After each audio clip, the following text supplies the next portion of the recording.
العليم ونعوذ بالله من شرور أنفسنا ومن سيئات أعمالنا من يهده الله فهو المهتدي ومن يضلل فلن تجد له وليا مرشدا وأشهد أن لا إله إلا الله وحده لا شريك له وأشهد أن محمدا عبده ورسوله وأرسله بالهدى ودين الحق ليظهره على الدين كله ولو كره المشركون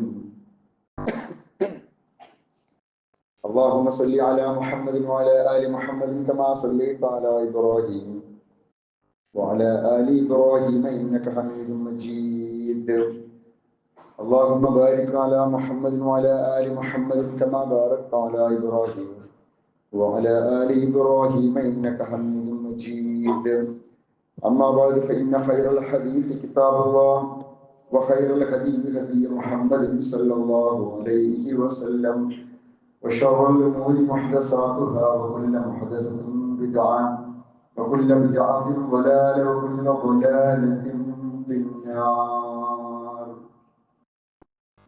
أيها الناس اتقوا الله حق تقاته ولا تموتن إلا وأنتم مسلمون أعوذ بالله من الشيطان الرجيم بسم الله الرحمن الرحيم يا أيها الذين آمنوا إن من أزواجكم وأولادكم عدو لكم فاحذروهم وإن تعفوا وتصفحوا وتغفروا فإن الله غفور رحيم.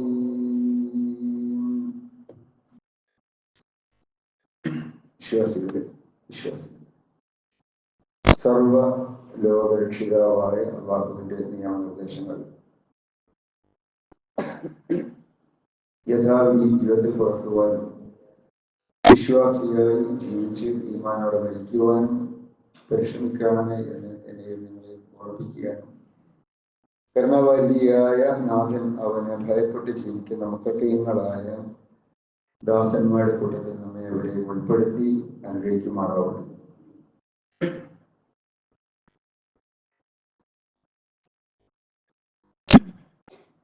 മനുഷ്യൻ ഭൂമിയിൽ വിവാഹ ജീവിതം നയിച്ചുകൊണ്ടാണ് ജീവിക്കുന്നത്.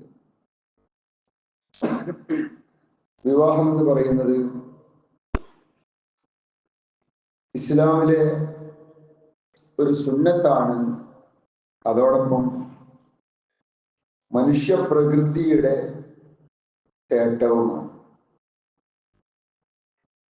ഈ ഭൂമിയിലെ എല്ലാറ്റിനും അല്ലാഹു നിശ്ചയിച്ചിരിക്കുന്ന ഒരു പ്രകൃതിയുണ്ട്.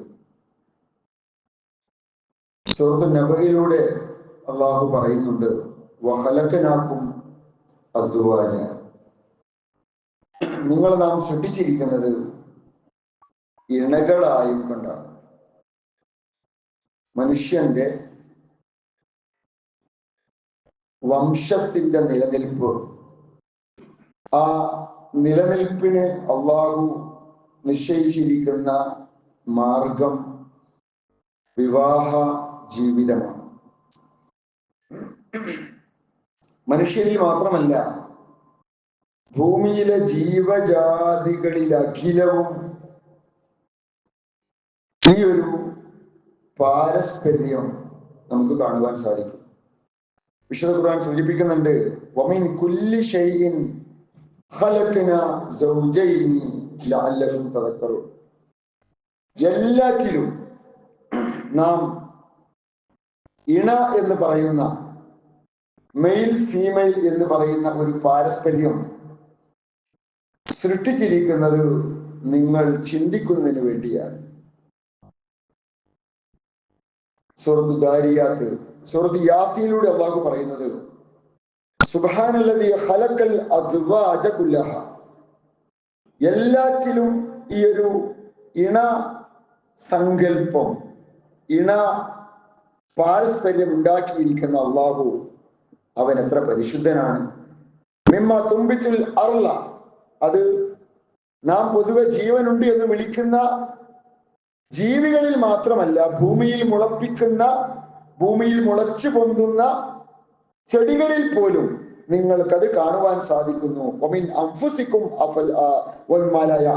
നിങ്ങളിൽ ആ ഒരു ഇണ സിസ്റ്റം ഉണ്ട്, മെയിൽ ഫീമെയിൽ വ്യവസ്ഥിതിയുണ്ട്. അതോടൊപ്പം നിങ്ങൾ അറിയാത്തതിൽ കൂടി ഇന്ന് മനുഷ്യൻ ചെടികളെ കുറിച്ചും പൂക്കളെ കുറിച്ചും മരങ്ങളെ കുറിച്ചും ഈ പ്രകൃതിയിൽ ഒരുപക്ഷെ നിലനിൽക്കുന്ന പാരസ്പര്യത്തിൽ വരുന്ന നെഗറ്റീവും പോസിറ്റീവും തമ്മിലുള്ള ഒരു പാരസ്പര്യമടക്കം എല്ലാറ്റിലും ഈ ഒരു ദ്വൈതം നമുക്ക് കാണുവാൻ സാധിക്കും. ഏകത്വം എന്ന് പറയാവുന്നത് അള്ളാഹുവിന്റെ മാത്രം പ്രത്യേകതയാണ്. ഖുൽ ഹുവല്ലാഹു അഹദ്, പറയുക അള്ളാഹു അവൻ ഏകനാണ്. അവിടെ ഒരു ദ്വൈത സങ്കല്പമില്ല. എന്നാൽ അവിടുന്ന് ഇങ്ങോട്ട് ഈ പ്രകൃതിയിലെ എല്ലാറ്റിൻ്റെയും നിലനിൽപ്പ് ഈ ഒരു പാരസ്പര്യത്തിലാണ്, ഇണ സിസ്റ്റത്തിലാണ് എന്ന് ഖുർആൻ സൂചിപ്പിക്കുന്നു.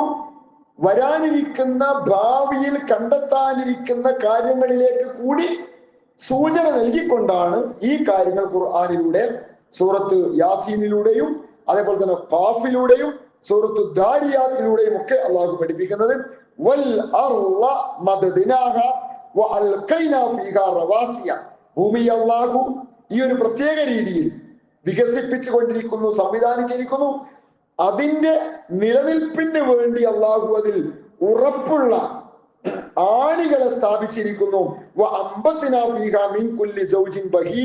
നിങ്ങൾക്ക് കൗതുകമുണ്ടാക്കുന്ന ഇണ സങ്കല്പത്തിലൂടെയുള്ള ചെടികളും മരങ്ങളും ആ ഭൂമിയിൽ അള്ളാഹു മുളപ്പിക്കുകയും അങ്ങനെ ഭൂമിയിലെ ഈ ഒരു സംവിധാനം നിലനിൽക്കുകയും ചെയ്യുന്നു. ഞാൻ പറഞ്ഞത് ഭൂമിയുടെ അല്ലെങ്കിൽ ഈ പ്രപഞ്ചത്തിന്റെ പ്രകൃതിയാണ് ഈ ഒരു ഇണ സംവിധാനം എന്ന് പറയുന്നത്. മനുഷ്യന്റെ പ്രകൃതിയും ആവശ്യപ്പെടുന്നത് ഈ ആണും പെണ്ണുമുള്ള പാരസ്പര്യത്തിലൂടെയുള്ള നിലനിൽപ്പാണ്. അതാണ് മനുഷ്യന്റെ വിവാഹം എന്ന് പറയുന്നത്, മനുഷ്യന്റെ പ്രകൃതി തേടുന്ന ഒന്നാണ് എന്ന് ഞാൻ സൂചിപ്പിച്ചത്. രണ്ടാമത്തെ ഒരു കാര്യം, മതം കൂടി ഇത് ആവശ്യപ്പെടുന്നു എന്നുള്ളതാണ്. മതം മനുഷ്യനോട് അല്ലെങ്കിൽ ഇസ്ലാം വിശ്വാസികളോട് ആവശ്യപ്പെടുന്ന ഒന്നാണ്. വിവാഹപ്രായമെത്തിയാൽ വിവാഹം കഴിക്കുക എന്നുള്ളത് അത് ദീനിലെ സുന്നത്ത് കൂടിയാണ്. റസൂലുള്ളാഹി സ്വല്ലല്ലാഹു അലൈഹി വസല്ലമ സുന്നത്തായി പഠിപ്പിച്ചിട്ടുള്ള ഒരു കാര്യമാണ്. നമുക്കറിയാം, റസൂലുള്ളാഹി സ്വല്ലല്ലാഹു അലൈഹി വസല്ലമയുടെ അടുക്കൽ പ്രവാചകൻ അന്വേഷിച്ചുകൊണ്ട് 3 ആളുകൾ വരുന്ന പ്രസിദ്ധമായ ഒരു ചരിത്രമുണ്ട്.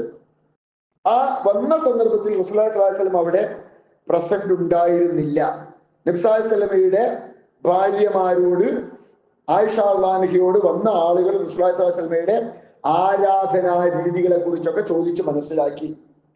അവരിങ്ങനെ ചോദിച്ചപ്പോൾ അവർക്ക് തോന്നി, റസൂലുള്ളാഹി സ്വല്ലല്ലാഹു അലൈഹി വസല്ലമ എല്ലാ പാപങ്ങളിൽ നിന്നും മുക്തമായ വ്യക്തിയാണല്ലോ, റസൂലുള്ളാഹിക്ക് അത്രയൊക്കെ ചെയ്താൽ മതി, അത് അത്ര പോരാ എന്ന് അവർക്ക് തോന്നുകയാണ്. പക്ഷെ അവർ തന്നെ അതിന് പരിഹാരം കണ്ടെത്തി. റസൂലുള്ളാഹിക്ക് അത് മതി, കാരണം റസൂലുള്ള പാപമുക്തനായ ഒരു വ്യക്തിയാണ്, അഷ്റഫുൽ ഖൽഖാണ്. പക്ഷെ നമ്മൾക്കത് പോരാ എന്ന് ചിന്തിക്കുകയും ഒരാള് അതിൽ നിന്ന് പറയുകയും ചെയ്തു, അമ്മ അനഫ ഇന്നി ഉസല്ലി അല്ലൈല അബദ, ഞാൻ ഇന്ന് മുതൽ രാത്രി എല്ലാ രാത്രിയും ഉറങ്ങാതെ നമസ്കരിക്കും. ഉറങ്ങുക എന്ന് പറയുന്നത് എന്റെ നമസ്കാരത്തിന് ഇനി തടസ്സമാവുകയില്ല, എന്നും രാത്രി ഞാൻ ഉറക്കൊഴിച്ച് നമസ്കരിക്കും. രണ്ടാമത്തെ ആള് പറഞ്ഞു, അന അസൂമു ദഹർ വല അഫ്തിർ, ഇനി ഇവിടുന്ന് അങ്ങോട്ട് എല്ലാ ദിവസവും ഞാൻ നോമ്പ് നോൽക്കും. എല്ലാ ദിവസവും നോമ്പ്, തിങ്കളെന്നോ വ്യാഴെന്നോ വെള്ളിയെന്നോ ശനിയെന്നോ വ്യത്യാസമില്ലാതെ എല്ലാ ദിവസവും ഞാൻ നോമ്പനുഷ്ഠിക്കും. ഇത് രണ്ടാമത്തെ ആള് പറഞ്ഞപ്പോ മൂന്നാമത്തെ ആള് പറഞ്ഞു, അന അഅ്തസിലു നിസാ, ഞാന് ഇങ്ങനെ ആലോചിച്ച് നോക്കുമ്പോ എനിക്ക് തോന്നുന്നത് വിവാഹ ജീവിതമാണ്, ഭാര്യ മക്കള് ഇതൊക്കെ ആരാധനക്ക് തടസ്സമാണ്. അതുകൊണ്ട് ഞാൻ ഫലാ അതസവ്വജു അഹദ, ഇൻഷാ അല്ലാഹ് കല്യാണം കഴിക്കില്ല ഞാൻ തീരുമാനിച്ചിട്ടുണ്ട്, അതുകൊണ്ട് ഞാൻ ഇനി കല്യാണം കഴിക്കൂല. അങ്ങനെ 3 ആളും 3 പ്രസ്താവന നടത്തിയിട്ടാണ് പിരിഞ്ഞു പോകുന്നത്. റസൂലുള്ളാഹി സ്വല്ലല്ലാഹു അലൈഹി വസല്ലം ഇല്ല. ആയിഷ റളിയല്ലാഹു അൻഹ നബി സല്ലല്ലാഹു അലൈഹി വസല്ലമയോട് ഈ കാര്യം പറഞ്ഞു, ഇങ്ങനെ 3 ആള് വന്നിരുന്നു, നിങ്ങളെ ഇബാദത്തിനെ കുറിച്ചൊക്കെ ചോദിച്ചു, ഞാൻ ഇങ്ങനെയൊക്കെ പറഞ്ഞിട്ടു, അവർ ഇതും പറഞ്ഞിട്ടാണ് പോയത്. നബി സല്ലല്ലാഹു അലൈഹി വസല്ലം 3 പേരെയും തിരിച്ചു വിളിച്ചു. എന്നിട്ട് അവരോട് പറഞ്ഞു, അസൂമു വാഫ്തിർ, ഞാൻ ചില ദിവസങ്ങളിൽ നോമ്പനുഷ്ഠിക്കും, ചില ദിവസങ്ങളിൽ നോമ്പ് നോൽക്കാറില്ല. തിങ്കളും വ്യാഴമൊക്കെ ഞാൻ നോമ്പ് നോൽക്കും, കുറെ സുന്നത്ത് നോമ്പുകൾ ഞാൻ എടുക്കാറുണ്ട്. എന്നാൽ 365 ദിവസം നോമ്പ് നോൽക്കുക എന്ന് പറയുന്ന ഒരു സിസ്റ്റം എനിക്കില്ല. കുറെ ദിവസം ഞാൻ ഉച്ചക്ക് ഭക്ഷണം കഴിക്കുകയാണ് ചെയ്യാറുള്ളത്. ഓ ഉസല്ലി വാർക്കുന്നു, രാത്രി ഞാൻ ഉറങ്ങിയതിന് ശേഷം എണീറ്റ് കുറച്ച് സമയം നമസ്കരിക്കാറുണ്ട്. തഹജ്ജുദ് ഖിയാമുലൊക്കെ നമസ്കരിക്കാറുണ്ട്. പക്ഷെ രാത്രി തീരെ ഉറങ്ങാതെ നമസ്കരിക്കുക എന്ന ഒരു രീതി എനിക്കില്ല, ഞാൻ അങ്ങനെ ചെയ്യാറില്ല. വിവാഹ ജീവിതം ആരാധനക്ക് തടസ്സമാവുമെന്ന് കരുതിയിട്ട് ഞാൻ വിവാഹം കഴിക്കാതിരുന്നിട്ടില്ല, ഞാൻ വിവാഹം കഴിച്ചിട്ടുണ്ട്. ഇതൊക്കെയാണ് എന്റെ സുന്നത്ത്. ഫമൻ റഅബ അൻ സുന്നത്തി ഫലൈസ മിന്നി, എന്റെ സുന്നത്തിനപ്പുറം കടന്നുകൊണ്ട് എനിക്ക് അത്ര പോരാ, ഞാൻ അതിൽ കൂടുതൽ ചെയ്യും എന്ന് ആരെങ്കിലും പറയുകയാണെങ്കിൽ, ആരാധനയ്ക്ക് വേണ്ടി വിവാഹം ഒഴിവാക്കുന്നവൻ, ആരാധനയ്ക്ക് വേണ്ടി എല്ലാ രാത്രി പൂർണ്ണമായി നമസ്കരിക്കുന്നവൻ, ആരാധനയുടെ ഉദ്ദേശത്തോടു കൂടി അള്ളാഹുവിന്റെ പ്രീതിക്ക് വേണ്ടി എല്ലാ പകലും നോമ്പനുഷ്ഠിക്കുന്നവൻ എന്നിൽപ്പെട്ടവനല്ല എന്ന് റസൂലുള്ളാഹി സ്വല്ലല്ലാഹു അലൈഹി വസല്ലം കൃത്യമായി പ്രസ്താവിക്കുന്നു. ഇവിടെ ഞാൻ പറഞ്ഞ രണ്ട് കാര്യങ്ങൾ, ഒന്ന് മനുഷ്യന്റെ പ്രകൃതിയുടെ തേട്ടമാണ് വിവാഹം കഴിക്കുക എന്നുള്ളത്. രണ്ടാമത്തേത് മതപരമായി അതൊരു സുന്നത്ത് കൂടിയാണ്. ഇതിങ്ങനെ പറയുവാനുള്ള കാരണം, ഇന്ന് ആളുകൾക്ക് ഓരോ കാലത്തും ഓരോ ചിന്താഗതികൾ മനുഷ്യനെ പതുക്കെ സ്വാധീനിച്ചുകൊണ്ടിരിക്കുന്നു. ഇന്നിപ്പോ ജനറൽ ന്യൂട്രാലിറ്റി എന്നൊക്കെ പറഞ്ഞ ഒരുപാട് വിഷയങ്ങൾ ചർച്ച ചെയ്തു. LGBTQ A+++ എന്ന് പറഞ്ഞുകൊണ്ട് ഓരോ കൺസെപ്റ്റ്. ഇപ്പോ നമുക്കറിയാം, പഴയ കാലത്തും ആണും പെണ്ണും കൂടാതെ ഒരു ഹുൻസ എന്ന് പറയുന്ന ഒരു ടീം, അതായത് ഒരു പക്ഷേ അവർക്ക് ശാരീരികമായി എന്തെങ്കിലും പ്രയാസങ്ങളുള്ള ട്രാൻസ്ജെൻഡർ വിഭാഗത്തിൽപ്പെടുന്ന ഒരു ഒറ്റപ്പെട്ട ഒരു ടീം പണ്ടും ഉണ്ടായിരുന്നു. അതൊക്കെ അറബി ഗ്രന്ഥങ്ങളിലും പഴയ കിതാബുകളിലും ഹദീസുകളിലൊക്കെ ചർച്ച വന്നൊരു സാധനമാണ് ഹുൻസ എന്ന് പറയുന്നത്. അതായത് ആണോ പെണ്ണോ എന്ന് തിരിച്ചറിയപ്പെടാൻ പറ്റാത്തൊരു വിഭാഗം. അവരെ മതപരമായി ചെയ്യാറുള്ളത്, പ്രത്യക്ഷത്തിൽ അവർ നമുക്ക് ഏത് വിഭാഗത്തിലാണ് എന്ന് തോന്നുന്നുവോ അതിനനുസരിച്ച് അവർക്കൊരു ഹുക്മ് പറയാം, അത്രേ ഉള്ളൂ. അത് അള്ളാഹു അവർക്ക് കൊടുത്തിരിക്കുന്ന ഒരു പരീക്ഷണമാണ് എന്ന് നമ്മൾ മനസ്സിലാക്കുക. അതിനനുസരിച്ച് അവര് അതുമായി താദാത്മ്യപ്പെടുക. ആ പരീക്ഷണങ്ങൾക്കും പ്രതിസന്ധികൾക്കും പ്രശ്നങ്ങൾക്കും അള്ളാഹു അവന്റെ അടുക്കൽ അതിനുള്ള പ്രതിഫലം നൽകിയേക്കാം. ഈ ദുനിയാവിൽ ഇപ്പൊ രോഗികൾ ഉണ്ടാവാറുണ്ടല്ലോ, ചെറുപ്പത്തിൽ തന്നെ അംഗവൈകല്യം സംഭവിക്കുന്ന ആളുകൾ ഉണ്ടാവാറുണ്ടല്ലോ, ജന്മനാ മരിച്ചു പോകുന്ന ആളുകളുണ്ടല്ലോ, ശുഹദാക്കളുണ്ടല്ലോ. ഓരോരുത്തർക്കും അള്ളാഹു ഓരോ പദവി നൽകിയിട്ടുണ്ട്. ഈ പരീക്ഷണങ്ങൾക്കെല്ലാം നമുക്കറിയാം, ഹദീസിലുള്ളത്, ഒരു വിശ്വാസിക്ക് കാലിൽ ഒരു മുള്ള് തറച്ചാലടക്കം അള്ളാഹുവിന്റെ അടുക്കൽ പ്രതിഫലം കിട്ടും. അപ്പൊ ഏത് പരീക്ഷണം ഒരാൾക്ക് ഉണ്ടായാലും അത് അള്ളാഹുവിന്റെ വിധിയാണ് എന്ന് പറഞ്ഞ് സമാധാനിക്കുമ്പോൾ അയാൾക്ക് അതിനോട് ലഭിക്കുന്ന ഒരു പ്രതിഫലമുണ്ട്. പക്ഷെ ഇന്ന് എല്ലാറ്റിനെയും സംഘടനാവൽക്കരിക്കുകയും ഓരോന്നിനും ഓരോ രൂപകൽപ്പന നൽകുകയും അതിനൊക്കെ അസോസിയേഷൻ ഉണ്ടാക്കുകയും ഇത് പതുക്കെ നമ്മുടെ മക്കളെ കൂടി, നമ്മുടെ കുട്ടികളെ കൂടി, ആൺകുട്ടികളെന്നോ പെൺകുട്ടികളെന്നോ വ്യത്യാസമില്ലാതെ സ്വാധീനിക്കുകയും ചെയ്യുന്ന ഒരു കാലഘട്ടത്തിലാണ് നമ്മളുള്ളത്. അങ്ങനെ പല ചെറുപ്പക്കാരികളും പറയാണ്, എനിക്ക് വിവാഹം വേണ്ട, കല്യാണം വേണ്ട. എന്താ കാരണം? വിവാഹം എന്ന് പറയുന്ന അവര്, പക്ഷെ റസൂലുള്ളാഹിന്റെ കാലത്ത് അവര് പറഞ്ഞ കാരണം അവര് പറയാം, അത് ബാധ്യതയാണ്. പെൺകുട്ടികളൊക്കെ ചിലപ്പോൾ പറയും അത് ഭയങ്കര ബാധ്യതയാണ്, അവൻ്റെത് ഇങ്ങനെ, അയാളുടേത് അല്ലെങ്കിൽ അവൻ്റെത്, പുതിയ ലാംഗ്വേജ് അനുസരിച്ച് പല രീതിയിലും പറയും. അവനെ സഹായിക്കലും അവന് സേവനം ചെയ്യലും അതൊന്നും അല്ല എന്റെ ലൈഫിന്റെ ലക്ഷ്യം, അതുകൊണ്ട് എനിക്ക് അതിനൊന്നും ആവൂല, ഞാൻ ഇങ്ങനെ ജീവിക്കാനാണ് തീരുമാനിച്ചിരിക്കുന്നത് എന്ന് പറഞ്ഞുകൊണ്ട് വിവാഹത്തിൽ നിന്ന് തന്നെ മാറി നിൽക്കുന്ന ഒരു രീതി. ഇവിടെ നമ്മൾ മനസ്സിലാക്കേണ്ട ഒരു സംഗതി, ഒരു മനുഷ്യന് അള്ളാഹു കൊടുത്തിരിക്കുന്ന ഒരു പ്രകൃതി, ഈ പറഞ്ഞൊരു പ്രകൃതി, അതില് അവന്റെ ഫാമിലി അവന്റെ പ്രകൃതിയുടെ ഭാഗമാണ്. അവന്റെ കരിയർ, അവന്റെ ജോബ്, അത് അവന്റെ പ്രകൃതിയുടെ ഭാഗമാണ്. അവന്റെ ഹെൽത്ത്, അവന്റെ ആരോഗ്യം, അത് അവന്റെ പ്രകൃതിയുടെ ഭാഗമാണ്. അവന്റെ ഫ്രണ്ട് സർക്കിള്, അവന്റെ ഒരു സൗഹൃദ വലയം, അത് അവന്റെ പ്രകൃതിയുടെ ഭാഗമാണ്. ആ സൊസൈറ്റിയിൽ അവനുള്ള ഒരു റോള്, അത് അവന്റെ പ്രകൃതിയുടെ ഭാഗമാണ്. ഇതെല്ലാം കൂടിച്ചേരുമ്പോഴാണ് ഒരാൾ ഒരു പൂർണ്ണ മനുഷ്യനായി മാറുക. മോഡേൺ സൈക്കോളജി ഇതിന് വിളിക്കുന്നത് വീൽ ഓഫ് ലൈഫ് എന്നാണ്, ജീവിത ചക്രം. ഈ ജീവിത ചക്രത്തിൽ ഒരുപാട് പാർട്ട് ഉണ്ടാകും. അവന്റെ ഫാമിലി ഒരു പാർട്ടാണ്, അവന്റെ ഫ്രണ്ട്സ് വേറൊരു പാർട്ടാണ്, അവന്റെ പിന്നെ ജോബ് അതൊരു പാർട്ടാണ്, അവന്റെ സോഷ്യൽ കമ്മിറ്റ്മെന്റ് അത് വേറൊരു പാർട്ടാണ്, അവന്റെ ആത്മീയത അള്ളാഹുമായിട്ടുള്ള ബന്ധം അതൊരു പാർട്ടാണ്, ദീനിൽ അവനുണ്ടായിരിക്കേണ്ട ഡെപ്ത് മത പഠനം അതൊരു പാർട്ടാണ്. ചില ആളുകൾ കണ്ടില്ല നിങ്ങള്, അവർക്ക് ഫ്രണ്ട്സ് മതി, സ്വന്തം കുടുംബത്തെ നോക്കാതെ ഫ്രണ്ട്സിന് വേണ്ടി മരിക്കാൻ നടക്കുന്ന ആൾക്കാരുണ്ട്. അവരുടെ ജീവിത ചക്രം കൃത്യമല്ല. വേറെ ചില ആളുകള് ജോലി പൈസ, പൈസ ജോലി, അതിന്റെ അപ്പുറത്ത് വേറൊന്നുമില്ല. ഓരോരുത്തർക്കും ഓരോന്നിനങ്ങട്ട് ആഴം കൂടിയിട്ട് ആ ഭാഗത്തേക്ക് അങ്ങോട്ട് തിരിഞ്ഞിട്ട് മറ്റതൊക്കെയാണ് മറക്കല. അങ്ങനെ ഒരു ദീന് ഇസ്ലാം പഠിപ്പിച്ചിട്ടില്ല.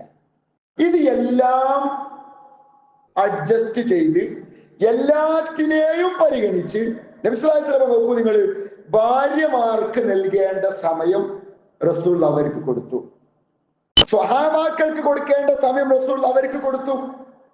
ആരാധനയുടെ സമയമാകുമ്പോ നമസ്കാരത്തിന് ബാങ്ക് വിളിക്കുമ്പോ റസൂലുള്ള അതൊക്കെ വിട്ടിട്ട് അതിന് പോയി. അതിന്റെ കൂടെ റസൂലുള്ള കച്ചവടം നടത്തിയിട്ടും ചെറിയ ചെറിയ ഏർപ്പാട് ചെയ്തിട്ടും ജീവിക്കാനുള്ള വക കണ്ടെത്തി. സ്വന്തം ശരീരത്തെ റസൂലുള്ള ശ്രദ്ധിച്ചു.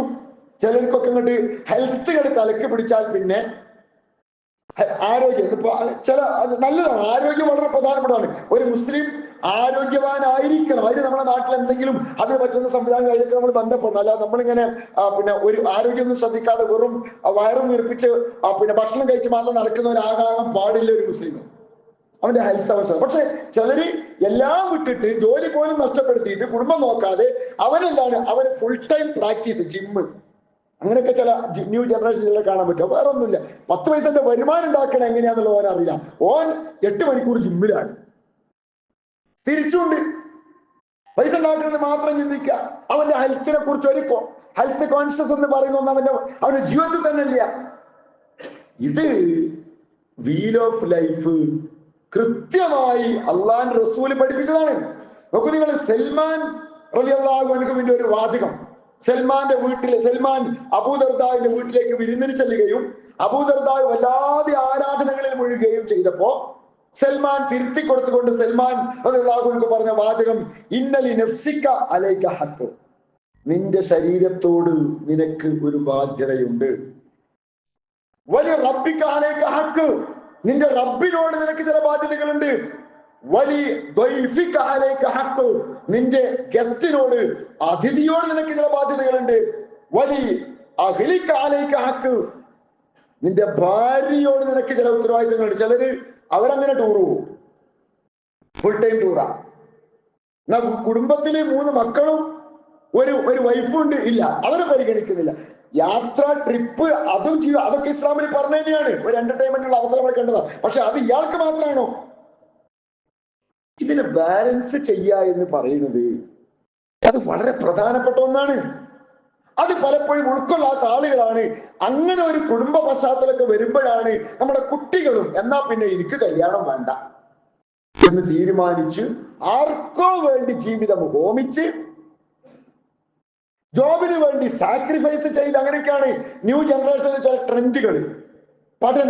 പഠിക്കണം, തീർച്ചയായിട്ടും പഠിക്കണം എന്ന് കരുതിയിട്ട് വിവാഹം നടക്കേണ്ട സമയത്ത് അത് നടക്കണം. പ്രായപൂർത്തിയായ ഒരു പെൺകുട്ടി, പ്രായപൂർത്തിയായ ഒരു ആൺകുട്ടി നാട്ടിലെ നിയമം അനുസരിച്ച് വിവാഹത്തിന് പ്രായമാകുന്ന സമയത്ത് അത് ചെയ്യുക എന്നുള്ളത് അതും ഇതിന്റെ ഭാഗമാണ്. അത് പഠനത്തിന് തടസ്സമാവേണ്ടതില്ല. അവിടെ നമ്മുടെ സാഹചര്യം അനുസരിച്ച് തീരുമാനം എടുക്കണം. ഇപ്പൊ ചിലർക്ക് പിന്നെ 2 വർഷം കൂടി കഴിഞ്ഞിട്ട് മതി, ഇപ്പൊ 18 വയസ്സായി ഉടനെ തന്നെ കല്യാണം നടത്തിക്കൊള്ളുന്ന നിർബന്ധമൊന്നുമില്ല. 20 വയസ്സായിട്ട് അവളുടെ ഡിഗ്രി അല്ലെങ്കിൽ അവളുടെ ചെയ്യുന്ന കോഴ്സ് പൂർത്തിയായിട്ടായാലും വിരോധമൊന്നുമില്ല എന്ന്. അതല്ല, എന്നാൽ ഇനിയും ഒരു 18 വയസ്സ് 19 വയസ്സാവുന്ന സമയത്ത് ഒരു പെൺകുട്ടിക്ക് നല്ലൊരു ആലോചന വന്നാൽ ആ സമയത്ത് കല്യാണം നടത്താനേ പാടില്ല. കോഴ്സും ജോബും ഒക്കെ ആയിട്ടേ പാടുള്ളൂ, ഒന്ന് സെറ്റിൽ ആവട്ടെ. അങ്ങനെ വാശി പിടിക്കേണ്ടതുണ്ടോ? അതുമില്ല. അങ്ങനെ ഒരു വാശിയൊന്നും വേണ്ട. അവരുടെ ഒരു സാഹചര്യത്തിനനുസരിച്ച് ഏറ്റവും യുക്തമായത് എന്താണോ അപ്പൊ അവിടെ ഉപ്പയും ഉമ്മയും മക്കളും ഒരു ഷൂറ, ഇസ്ലാമികമായ നിൽക്കൊരു ഷൂറ നടക്കണം. നമ്മുടെ മോൾക്ക് ഇന്നതാണ് നല്ലത്, അല്ലെ നമ്മുടെ മോൻ ഇന്നതാണ് നല്ലത്. ആ ഒരു കൂടിയാലോചനയ്ക്ക് ശേഷമാണ് അങ്ങനെ തീരുമാനം എടുക്കേണ്ടത്. അവിടെയും ചില ബാധ്യതകൾ നിറവേറ്റണം, എല്ലാവരുള്ള ഉത്തരവാദിത്വം നിർവഹിക്കണം. എല്ലാവർക്കും അവർക്ക് കൊടുക്കേണ്ട ബാധ്യത നിങ്ങൾ നിറവേറ്റുക. ഇന്ന് ഇസ്ലാമിനെ വിമർശിക്കാൻ വേണ്ടി നടക്കുന്ന ആളുകൾ ഓരോന്നിന്റെ പേരിലും ഈ LGBTQ+ ഒക്കെ വന്നതിന് ശേഷം ഇസ്ലാമിനെ വിമർശിക്കാനുണ്ട്. അവരുടെ താല്പര്യം എന്താ? Free sex. അതിനെ വല്ലാതെ എങ്ങനെയും അഴിഞ്ഞാടി നടക്കാം, അതിനൊന്നും വിരോധമില്ല. ഇസ്ലാം ഒരു നിയമം പറയുമ്പോൾ അതിനെ എതിർക്കുക എന്നുള്ളത് മാത്രമല്ല. ഇവിടെ ഇസ്ലാം കൃത്യമായി ഇതിനൊക്കെ ഒരു സിസ്റ്റവും ഒരു സംവിധാനവും വച്ചിട്ടുണ്ട് എന്ന് നമ്മൾ കൃത്യമായിട്ട് മനസ്സിലാക്കുക. ഇപ്പോ എക്സാമ്പിൾ പറയാം, ഇസ്ലാമിലെ സുന്നത്തിനെ LGBTQ-ന്റെ പേരിൽ ഇസ്ലാമിലെ സുന്നത്ത് എന്ന് പറഞ്ഞാൽ സുന്നത്ത് ഒരുപാട് ഉദ്ദേശിക്കുന്ന ചേലാകർമ്മം, അതിനെ ഭയങ്കരമായിട്ട് വിമർശിക്കുക. നിങ്ങളുടെ ദൈവത്തിന്റെ സൃഷ്ടിപ്പ് പൂർണ്ണമല്ലേ, പിന്നെ എന്തിനാ നിങ്ങൾ അതിന്റെ ഒരു അച്ഛൻ ചെത്തുന്നത് എന്നൊക്കെ പറഞ്ഞ് വളരെ മോശമായ ലാംഗ്വേജിൽ അതിനെ കുറിച്ച് പരാമർശിക്കുന്ന ആളുകൾ വാദിക്കുന്ന എന്തിനു വേണ്ടിയിട്ടാ? ഞാൻ നേരത്തെ പറഞ്ഞ ഈ ടീം അവസാനം ശരീരം മൊത്തം ചെത്തിക്കളയുന്നതിനാണ് അവരുടെ ക്യാമ്പിൽ. പുരുഷൻ ശരീരത്തിൽ കൃത്രിമമായി ചെത്തിക്കളഞ്ഞ് മാറ്റങ്ങൾ ഉണ്ടാക്കിയിട്ട് അവന് തോന്നുകയാണത്രേ, ഞാനൊരാണല്ല, ഞാൻ ശരിക്കും ഉള്ളോണ്ട് പെണ്ണാണ്, അതുകൊണ്ട് എന്റേത് ചെത്തിക്കളഞ്ഞിട്ട് ഞാനൊരു പെണ്ണായി മാറും. തിരിച്ച് ചില സഹോദരിമാര് ദൈവം അള്ളാഹു പെണ്ണായി സൃഷ്ടിച്ച ചിലർക്ക് തോന്നാണ് ആവേണ്ടവനാണ്. എന്നിട്ട് അവളുടെ ശരീരത്തിലെ ചില പാർട്ടി ചെത്തിക്കളഞ്ഞിട്ട് അവൾ പുരുഷന. ഇതൊക്കെ ശരീരത്തിൽ നമ്മൾ, എന്നിട്ട് അതിന്റെ പേരിൽ ഇന്ന് സങ്കടപ്പെടണം. നൂറുകണക്കിന് ആളുകളുടെ ഇന്റർവ്യൂസ് നമുക്ക് യൂട്യൂബിൽ അതുമായി ബന്ധപ്പെട്ട പഠനങ്ങൾ, ഗ്രന്ഥങ്ങൾ നമുക്ക് കാണുവാൻ സാധിക്കും. ഇസ്ലാമിലെ ഒരു സുന്നത്തിനെ തകർക്കാൻ വേണ്ടി സുന്നത്തിനെ എതിർത്ത ആളുകൾ അവസാനം എത്തിപ്പെട്ടിരിക്കുന്ന ഗതികേടാണിത്. ഇസ്ലാം അങ്ങനെ ഒരു പ്രകൃതി വിരുദ്ധമായ ഒരു സംഗതിയെയും പ്രോത്സാഹിപ്പിക്കുന്നില്ല.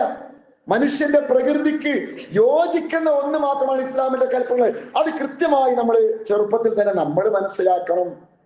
നമ്മുടെ കുടുംബത്തിലൊക്കെ മക്കൾക്ക് ഈ കുടുംബ ജീവിതത്തിന്റെ പവിത്രതയും അതിന്റെ ഒരു ഭംഗിയും അതിൽ നിലനിൽക്കുന്ന റഹ്മത്തും വീട്ടില് കുടുംബജീവിതത്തിൽ ഉണ്ടാവുന്ന മനോഹാരിത ആസ്വദിക്കുവാനുള്ള അവസരങ്ങളൊക്കെ കുടുംബത്തിൽ ഉണ്ടാകുമ്പോ നമ്മുടെ മക്കൾക്ക് അതിനോടൊക്കെ ഒരു താല്പര്യം തോന്നും. അങ്ങനത്തെ ഒരു സാഹചര്യം കുടുംബത്തിൽ നിലനിൽക്കണം. അതിനെന്ത് ചെയ്യണം? ഭാര്യയും ഭർത്താവും, സൗജും സൗജത്തും. ഭാര്യ ഭർത്താവ് എന്ന പ്രയോഗം ഇസ്ലാമികമല്ല. ഭാര്യ എന്ന് പറഞ്ഞാൽ ഭരിക്കപ്പെടുന്നവളെന്നും ഭർത്താവ് എന്ന് പറഞ്ഞാൽ ഭരണാധികാരി എന്നാണ്. എന്നാൽ ഇസ്ലാമിന്റെ ഖുർആന്റെ അല്ലെങ്കിൽ അറബിയിലെ പ്രയോഗം, ഇസ്ലാമിന്റെ പ്രയോഗം സൗജ് സൗജത്ത്, ഇണ, പരസ്പരം മനസ്സിലാക്കിയുള്ള ഇണ. അവിടെ നമുക്ക് കാണുവാൻ സാധിക്കും എത്ര ഇപ്പോ ഭാര്യ ഭർത്താവിനോട്, സൗജ് സൗജത്തിനോട്, സൗജത്ത് സൗജിനോട് എങ്ങനെ പെരുമാറണം, കൃത്യമായ നിർദ്ദേശങ്ങൾ ഇസ്ലാമിലുണ്ട്. അള്ളാഹു റസൂൽ പഠിപ്പിച്ചല്ലോ, ആശിറൂഹുന്ന ബിൽ മഅറൂഫി, നിങ്ങൾ അവരോട് ഏറ്റവും നല്ല നിലയ്ക്ക് പെരുമാറുക. അള്ളാഹു റസൂലിനോട് ഒരിക്കൽ സ്വഹാബികൾ ചോദിക്കുന്നുണ്ട്, ഭർത്താവിന് അല്ലെങ്കിൽ സൗജത്തിനോടുള്ള, ഇണയോടുള്ള, തന്റെ സഹധർമ്മിണിയോടുള്ള ബാധ്യതകൾ എന്തൊക്കെയാണ്? അള്ളാഹു റസൂൽ കൊടുക്കുന്ന മറുപടി, നീ ഭക്ഷണം കഴിച്ചാൽ അവളെയും ഭക്ഷണം കഴിപ്പിക്കണം. നീ വസ്ത്രം ധരിച്ചാൽ അവളെയും വസ്ത്രം ധരിപ്പിക്കണം. നോക്കൂ നിങ്ങൾ, ഇത്ര ഏറ്റവും ചെറുത് എന്ന് ഒരു പക്ഷെ ചിലർക്ക് തോന്നുന്ന കാര്യങ്ങളിൽ കൂടി കൃത്യമായ നിലപാടറിയിച്ച മതം ഇതുപോലൊന്ന് ലോകത്ത് മറ്റേതാണുള്ളത്? ഒരു നല്ല ഇണയായിട്ട് എങ്ങനെ മാറാം, ഒരു നല്ല വരനായിട്ട് എങ്ങനെ മാറാം, ഒരു നല്ല വധുവായിട്ട് എങ്ങനെ മാറാം, എങ്ങനെ കുടുംബത്തിൽ സമാധാനം നിലനിർത്താം. സഹോദരിമാരെ കുറിച്ച് തിരിച്ചിങ്ങോട്ടും പറഞ്ഞു. അതേപോലെ തന്നെ കുടുംബത്തിൽ സമാധാനം. അല്ലാഹു റസൂലിന്റെ ഒരു വാക്യം, ലാ യഫ്റുഖ് മുഅ്മിനൻ മുഅ്മിന, നിങ്ങൾ ഒരിക്കലും കുടുംബത്തിൽ ഇങ്ങനെ ചെറിയ കാര്യങ്ങൾക്ക് ചൊറിയരുത് എന്നാണ് ശരിക്കും അർത്ഥം. ചൊറിച്ചിലുണ്ടാക്കിയ അനാവശ്യമായി കുറ്റപ്പെടുത്തലുകള്, കമ്പാരിസൺ, നിസ്സാരമായ കാര്യങ്ങൾക്ക് കുത്തിപ്പറയലുകൾ, ഇതൊന്നും നിലനിൽക്കുന്ന ഒരു വീടാകാൻ പാടില്ല നമ്മുടെ വീട്. പോരായ്മകളില്ലാത്തവരായിട്ടാരുമില്ല. ഒരു പുരുഷനും പൂർണ്ണനല്ല, ഒരു സ്ത്രീയും പൂർണ്ണയല്ല. അവളിൽ ചില പ്രശ്നങ്ങൾ ഉണ്ടായാൽ മറ്റു ചിലർ നമ്മളെ സന്തോഷിപ്പിക്കും. തിരിച്ചിങ്ങോട്ടും ചില ആളുകൾ സങ്കല്പത്തില് ഒരു വധുവിനെ ഉണ്ടാക്കി വെക്കും, അല്ലെങ്കിൽ ഒരു വരനെ ഉണ്ടാക്കി വെക്കും. എന്നിട്ട് ഈ സങ്കല്പത്തിലെ വധുവിനെ തെരഞ്ഞു നടക്കും. അത് ദുനിയാവിന് കിട്ടിക്കൊള്ളുന്നില്ല. ഒരുപക്ഷെ ആഖിറത്തിൽ ഇൻഷാ അല്ലാഹ് നമുക്ക് നോക്കാം, പരലോകത്ത് സ്വർഗത്തിൽ എത്തിക്കഴിഞ്ഞാൽ കിട്ടുമായിരിക്കും. അവിടെ അവരെ മനസ്സിലാക്കുക, സങ്കല്പത്തിലുള്ള വധുവിനെയും വരനെയും ത്വലാഖ് ചൊല്ലിയിട്ടേ റിയലി ഉള്ള വധുവിനെയും വരനെയും കല്യാണം കഴിക്കാവൂ. അപ്പോഴേ ജീവിതം മുന്നോട്ട് പോകും. എന്റെ സങ്കല്പത്തിൽ ഇങ്ങനെയൊന്നും അല്ല പഠിച്ചോനെ എന്ന് പറഞ്ഞ് സങ്കടപ്പെട്ട ഒരു കാര്യമില്ല. ആദ്യം അതിനെ തലാക്ക് ചെല്ലണം. ഇതിന് സങ്കല്പത്തിലുള്ളതിനെ ത്വലാക്ക് ചെല്ലണം, എന്നിട്ട് ശരിയായ ജീവിതത്തിലേക്ക് കിടക്കണം. അപ്പോഴേ ജീവിതം നല്ലവർക്ക് മുന്നോട്ട് പോകുള്ളൂ. അപ്പൊ ഈ പറഞ്ഞ സമാധാന കുടുംബത്തിൽ നമ്മൾ ഉദ്ദേശിച്ച ചില കാര്യങ്ങളിൽ നമ്മൾ ഉദ്ദേശിച്ച അത്ര അവൾ ആയിട്ടില്ലെങ്കിൽ വേറെ ചില കാര്യങ്ങളിൽ ഉദ്ദേശിച്ച അപ്പുറത്തവളായിട്ടുണ്ടാകും. ഇനി തിരിച്ച് സഹോദരിമാരോടും പറഞ്ഞു, അവള് അള്ളാഹു സംരക്ഷിക്കാൻ പറഞ്ഞത് എല്ലാ സന്ദർഭത്തിലും കാത്തു സൂക്ഷിക്കുന്ന ഒരു നല്ല സഹോദരി. അള്ളാഹു റസൂൽ പറഞ്ഞു, നിങ്ങള് നന്നായി സ്നേഹിക്കാൻ കഴിയുന്ന പെൺകുട്ടികളെ വിവാഹം കഴിക്കുക. നന്നായിട്ട് സ്നേഹിക്കാൻ കഴിയുന്നവർ. വലൂദ്, കൂടുതൽ പ്രസവിക്കുന്നവളെ. അങ്ങനെ ചില കുടുംബങ്ങൾ ഉണ്ടാകും. അത് അള്ളാഹു റസൂൽ പ്രോത്സാഹിപ്പിക്കുന്നത്. ഇപ്പോ ലോകത്ത് മനുഷ്യൻ പെരുകുന്നു എന്ന് പറഞ്ഞു മനുഷ്യനെതിരെ ക്യാമ്പയിൻ നടത്തി, ആണായാലും പെണ്ണായാലും ഒന്ന് മതി, അര മതി എന്നൊക്കെ പറഞ്ഞ് ഗവേഷണം നടത്തി പ്രസ്താവന ഇറക്കിയിരുന്ന ആളുകൾ ഇന്ന് പല രാജ്യങ്ങളും, പല വെസ്റ്റേൺ കൺട്രീസിലും ഇന്ന് കൂടുതൽ കുട്ടികൾ ഉണ്ടാകുന്നവരെ പ്രോത്സാഹിപ്പിക്കുകയാണ്. കൂടുതൽ മക്കളുള്ള അച്ഛനമ്മമാർക്ക്, പാരന്റ്സിന് സമ്മാനം കൊടുക്കുന്നിടത്തേക്ക് ലോകം മാറിക്കൊണ്ടിരിക്കുന്നു. ഇസ്ലാം അത് പണ്ടേ പറഞ്ഞു അങ്ങനത്തെ ആളുകളെ നോക്കി വിവാഹം കഴിക്കണമെന്നുള്ളത്. ഏറ്റവും നല്ല ഒരു കൻസ്, നിധിയെ കുറിച്ച് പറഞ്ഞിട്ട് നല്ല ഒരു ഭാര്യ. ഇതാ നദർതൈലിക സർറത്തുഹു, നീ അവളെ നോക്കിയാൽ അവൾ നിന്നെ സന്തോഷിപ്പിക്കും. വൈദ അമറഹ അതാതുഹു, നീ അവളോട് കൽപ്പിച്ചാൽ അവൾ അനുസരിക്കും. കൽപ്പിക്കാന്ന് പറയുമ്പോൾ ഇവൻ കൽപ്പിക്കേണ്ട ആളുകൾ അനുസരിക്കേണ്ട ആളുകൾക്കല്ല, പരസ്പരമുള്ള കൂടിയാലോചനകളാണ് കുടുംബത്തിൽ നടക്കേണ്ടത്.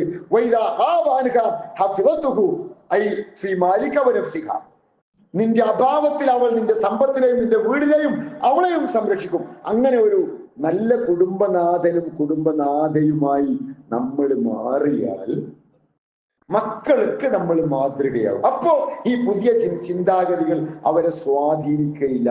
അങ്ങനെ ഇസ്ലാമികമായ ഒരു കൾച്ചറിലേക്ക് നമ്മൾ വരിക എന്നുള്ളതാണ് നമ്മുടെ കുടുംബാന്തരീക്ഷം സുഖകരമായി പോകുവാനുള്ള മാർഗം. ആ രീതിയിൽ മാറി ചിന്തിക്കുന്ന നല്ല റോൾ മോഡലുകളായി മാറാൻ കുടുംബത്തിൽ നമുക്ക് സാധിച്ചാൽ അള്ളാഹുവിന്റെ സഹായം ഉണ്ടാകും. അള്ളാഹു നമ്മെ കാത്തുരക്ഷിക്കുമാറാവട്ടെ.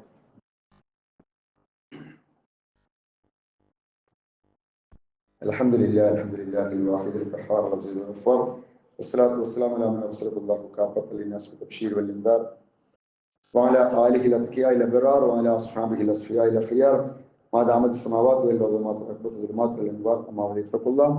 വിശ്വാസികളെ ക്ഷേമിക്കുക, അള്ളാഹുവിന്റെ നിയമനിർദ്ദേശങ്ങൾ ജീവിതത്തിൽ ഉപദേശിക്കണം. കുടുംബം ഈ രീതിയിൽ കൊണ്ടുപോകാൻ നമുക്കുണ്ടായിരിക്കേണ്ട പ്രധാനപ്പെട്ട ഒന്ന് ഇതിലുള്ളൊരു ക്ഷമയാണ്. നിസ്സാരമായ പ്രശ്നങ്ങൾക്ക് പൊട്ടിത്തെറിക്കുന്നതിന് പകരം അവധാനതയോടുകൂടി ക്ഷമയോടുകൂടി കാര്യങ്ങൾ നോക്കിക്കാണുവാൻ നമുക്ക് സാധിക്കേണ്ടതുണ്ട്. അള്ളാഹു റസൂല് അസജ് അബ്ദുൽ ഖൈസ് എന്ന് പറയുന്ന സ്വഹാബിക്ക് നൽകിയ ഒരു ഉപദേശം, ഇന്ന ഫീക ലഖസ്ലതൈൻ, നിന്നിൽ രണ്ട് ക്വാളിറ്റീസ് ഉണ്ട്. യുഹിബ്ബുഹും അല്ലാഹ്, അത് അള്ളാഹ്ക്ക് ഭയങ്കര ഇഷ്ടം. അങ്ങനെയുള്ള രണ്ട് ക്വാളിറ്റി നിന്നിലുണ്ട് എന്ന് അസജ് റളിയല്ലാഹു അൻഹു റസൂൽ പറയാണ്. അത് ഏതൊക്കെയാണ്? അൽ ഹിൽമു വൽ അനാത്ത്. ഒന്ന് വിവേകമാണ്, രണ്ടാമത്തേത് അവധാനതയാണ്, സാവകാശം. പതുക്കെ കാര്യങ്ങൾ മനസ്സിലാക്കി പ്രതികരിക്കുന്ന രീതി. റിയാക്ഷനും റെസ്പോൺസും ഉണ്ട്. റിയാക്ഷൻ എന്ന് പറഞ്ഞാൽ ടപ്പെന്ന് പറഞ്ഞ് മറുപടി കൊടുക്കലാണ്. റെസ്പോൺസ് എന്ന് പറഞ്ഞാൽ ഒന്ന് ആലോചിച്ചിട്ട് ചിന്തിച്ചിട്ട് കൊടുക്കലാണ്. റിയാക്ഷനിൽ നിന്ന് റെസ്പോൺസിലേക്ക് നമ്മൾ മാറിയാൽ നമ്മുടെ കുടുംബാന്തരീക്ഷം സമാധാനപൂർണ്ണമാകും. ആ രീതിയിൽ ആയി മാറുവാൻ വേണ്ടി നാം പരിശ്രമിക്കുക. അള്ളാഹുവോട് പ്രാർത്ഥിക്കാം, അവൻക്ക് അള്ളാഹുവോട് പ്രാർത്ഥിക്കാം, അവൻക്ക് അള്ളാഹുവോട് പ്രാർത്ഥിക്കാം, അവൻക്ക് അള്ളാഹുവോട് പ്രാർത്ഥിക്കാം.